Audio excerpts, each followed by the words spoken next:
Good evening, Patriots. I just had to put out this quick video to show you that things are indeed moving. It may look like nothing is happening on the surface, but when I see bold moves like this from Fox News, letting go of Lou Dobbs, what? Fox News would have to be insane to let Lou go. Unless it wasn't about the ratings at all, and about something much more sinister and scandalous.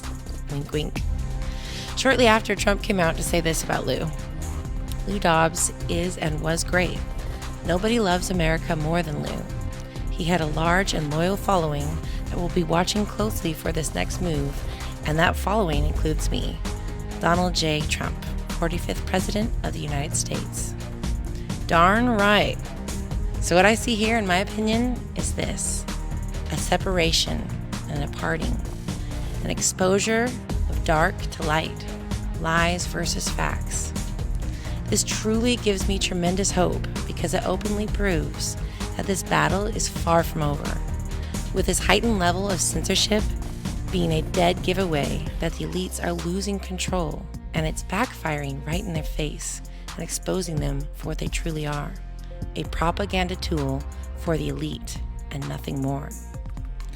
And that's why patriots like Mike Lindell are being highly censored, because they know the truth and are trying, like millions of others, to put it out to you, but are being stopped, censored, removed, demonetized, banned, and threatened for exercising their First Amendment. These elites I've mentioned are afraid. Yes, you heard me right. The elites are afraid. They are afraid of losing control over the minds of men, over you.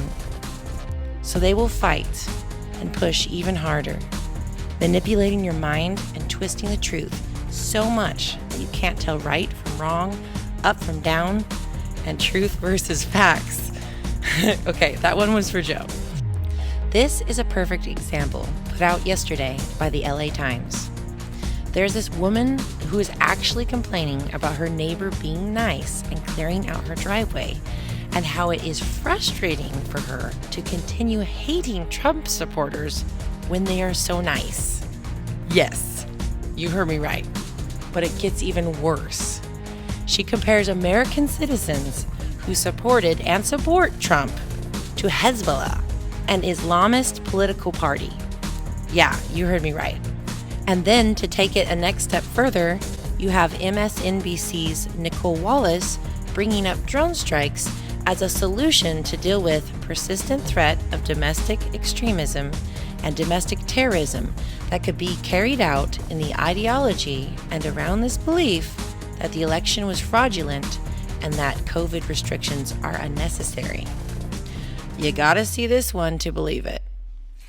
And again, this is not us saying so, John Hyman. That is a bulletin released to all law enforcement earlier this week, that there is, until the end of April, a persistent threat of domestic extremism, domestic terrorism carried out in the ideology and around this belief that the election was fraudulent, that the COVID restrictions are unnecessary.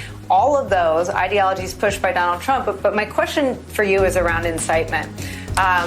We had a policy, and it was very controversial. It was carried out under the Bush years and under the Obama years, of attacking terrorism at its root, of going after and killing, and in the case of Amr al-Awlaki, an American, a Yemeni American, with a drone strike for the crime of inciting violence, inciting terrorism.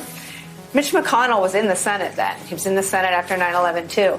How does Mitch McConnell, who understands that the way you root out terrorism is to take on, in the case of Islamic terrorism, kill those who incite it, how does he not vote to convict someone that he said on the floor of the Senate incited an insurrection? They're really showing themselves to do really well. Come on, man.